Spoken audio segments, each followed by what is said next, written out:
Europe 1. Europe 1, 6h16, l'heure de l'invité inattendu. Tous les matins, un sujet dans l'actualité, une voix que l'on n'attend pas pour en parler. Et ce matin de la politique, aujourd'hui commence officiellement la campagne pour les élections municipales. Nous voterons les 15 et 22 mars prochains. Je vous le rappelle, le dépôt des listes est clos depuis jeudi soir. Et pour en parler ce matin, un élu local. Nous sommes à Droisy dans l'Aisne avec le plus ancien maire de France, élu sans discontinuer depuis 1958, le maire Paul Giraud. Bonjour Paul Giraud. Bonjour. Merci d'être avec nous sur Europe 1, maire de Droisy, dans l'Aisne, en lice pour un nouveau mandat qui serait un 12e mandat. Alors je fais rapidement l'état civil, si j'ose dire. Vous avez 88 ans, vous êtes maire depuis 1958. Autant dire que sous la 5e République, Droisy n'a pas connu un autre maire que vous. Sous la 4e, si ça ne vous ennuie pas. La 5e est arrivée après mon élection. C'est ça.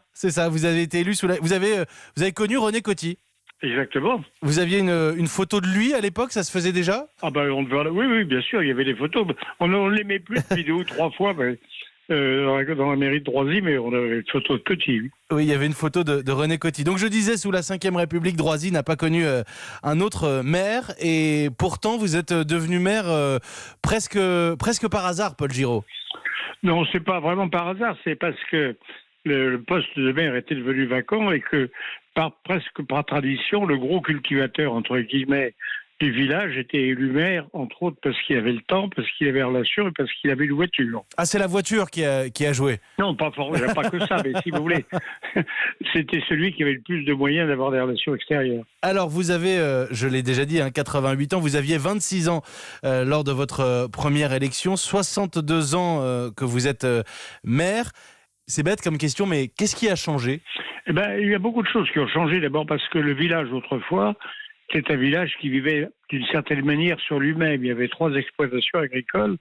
La plupart des maisons étaient occupées par des ouvriers des 3 fermes. Il y avait 2 artisans, 2 petits bistrots, et tout le village vivait sur lui-même d'une certaine manière. Maintenant, c'est plus du tout ça. Les habitants de Droisy sont des gens qui travaillent à l'extérieur pour la plupart. Et dans la pratique dans la pratique, dans la pratique, quand j'ai reçu cet honneur d'être maire du Batteur, on avait un seul interlocuteur pratiquement qui était l'État, qui était plutôt un arbitre. Maintenant, c'est très différent. On a un État qui s'est beaucoup compliqué, qui s'est beaucoup renforcé, et on a maintenant, dans les instances au-dessus de la commune, plutôt des concurrents à travers les communautés de communes, les conseils de pays, etc. C'est un exercice totalement différent. Ça s'est complexifié. Oui, beaucoup. Sur vos 62 ans d'exercice en tant que maire, est-ce qu'il y a un ou 2 peut-être un souvenir particulier que vous retenez ? Il y a un tas de choses. Un jour, on est un forcé dans le pays qui a fallu désarmer, mais ça, c'était pas très difficile. Il y a eu des grands moments et il y a eu une tristesse parce que nous avions une salle des fêtes et que malheureusement, pour des raisons financières, on est obligé de l'abandonner. Et ça fait partie des cicatrices du maire, et du pays d'ailleurs. On vous a traité de vestige, Paul Giraud. J'ai vu ça, ça m'a eu. En même temps, à 88 ans, franchement, vous n'en avez pas marre ? Non, attendez, il y a 2 choses là-dedans. D'abord, c'est un honneur quand on est ainsi récepteur d'une telle confiance. Et puis, il y a toujours quelque chose à faire. Et c'est passionnant. Oui, on n'a pas le temps de s'ennuyer. Jamais.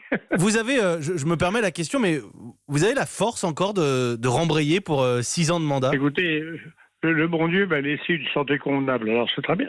Paul Giraud, vous avez été sénateur aussi. 30 ans, oui. Vice-président du Sénat même. Vice-président pendant 8-6 ans. Quelle comparaison est-ce que vous feriez entre les 2 exercices, celui de parlementaire au Palais du Luxembourg ? Ça n'a strictement rien à voir. L'exercice, parmi les mandats que j'ai exercés, celui qui est le plus près du maire, c'est celui de conseiller général, éventuellement de président du conseil général, que j'étais aussi pendant un certain temps, où là, on est directement en contact avec la réalisation, avec les opérations, avec les gens, on voit ce qu'on fait.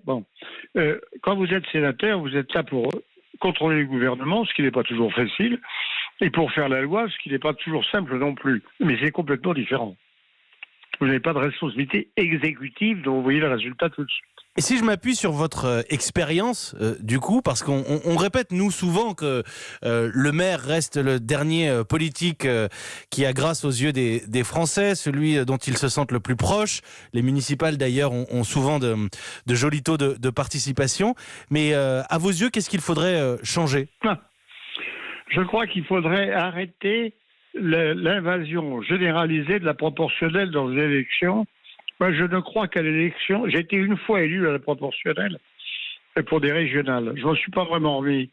Et moi, je crois qu'à l'élection où un homme seul se présente en face des gens seul et se fait élire seul sur son nom et sur ce qu'il est. Et pas forcément sur ses opinions en premier. Je déplore beaucoup le retour en force des partis politiques, surtout avec le mode de fonctionnement qu'ils ont maintenant sur des écuries de concurrence. C'est pas très bon. Bon, alors après, quel qu'il soit. Je voyais qu'il y a 8 personnes candidates au municipal à Droisy pour 7 postes. Il y a très peu, finalement, d'enjeux dans le scrutin en lui-même. Qu'est-ce qu'on vous souhaite, du coup, pour les semaines qui arrivent ? Personne n'en sait rien, monsieur. Il faut que les gens puissent choisir librement ceux qui les représentent. Aujourd'hui, vous dites qu'il y a encore du suspense sur votre élection. Non, oui, bien sûr. Ah ben heureusement. Heureusement, écoutez, à mon âge, c'est tout à fait compréhensible que les gens disent ça va bien comme ça. On vous l'a dit ça d'ailleurs déjà ? Non, les gens ont la gentillesse de pas me le dire. En tout cas, pas en face. Paul Giraud, merci beaucoup. Merci à vous. À bientôt. Le plus ancien maire, pas votre âge. Vous n'êtes pas le plus vieux à exercer cette fonction. Non, le plus vieux, je crois, à 98 ans. Oui, je l'ai eu au téléphone aussi. D'ailleurs, le connaît bien. Il m'a dit que c'est un homme tout à fait remarquable. En tout cas, vous êtes celui qui a le record du nombre de mandats. Vous courez pour le 12e mandat. Non, c'est parce que le temps passe et que le bon Dieu oublie de me rappeler. Eh bien, je vous souhaite de belles municipales, Paul Giraud. Vous aussi, merci. À très bientôt, merci beaucoup. Et bonne carrière, au revoir. Au revoir.